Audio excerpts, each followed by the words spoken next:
বাইরে ঝমঝমিয়ে বৃষ্টি আর ঘরে কি রান্না করব যখন কিছুতেই ভেবে পাই না, তখন প্রথমেই মাথায় আসে খিচুড়ি। আর আমার কাছে খিচুড়ি মানে স্পেশাল হলো ভোগের খিচুড়ি। তো কালকে সেটাই বানিয়ে নিয়েছিলাম। কড়াইয়ে বেশ খানিকটা পরিমাণে মুগ ডাল হালকা করে ভেজে নামিয়ে নিলাম। এদিকে একটা মিক্সি জারেতে আদা, কাঁচা লঙ্কা, একটু গোটা জিরে, রাঁধুনি, অল্প জল দিয়ে একদম মিহি পেস্ট তৈরি করে নিলাম। কড়াই সর্ষের তেলের মধ্যে গোটা জিরে, শুকনো লঙ্কা, তেজপাতা ফোড়নে দিয়ে দিচ্ছি ওই মশলার পেস্ট।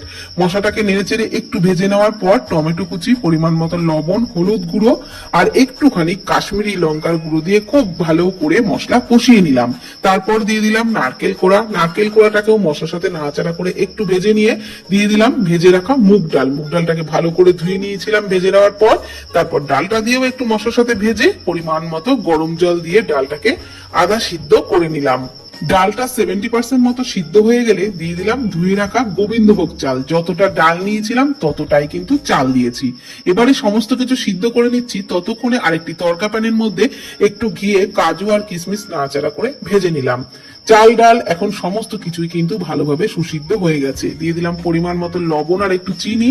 নাড়াচাড়া করে আরো একটু ফুটিয়ে নিয়ে দিয়ে দিলাম ঘিয়ে ভাজা কাজু আর কিশমিশ আর গরম মশলার গুঁড়ো। নাড়াচাড়া করে ঠিক এইরকম ঘনত্বে নামিয়ে নিয়েছিলাম। সাথে লাবড়ার তরকারি দিয়ে দুপুরের মেনুটা একদম জমে গেছিল।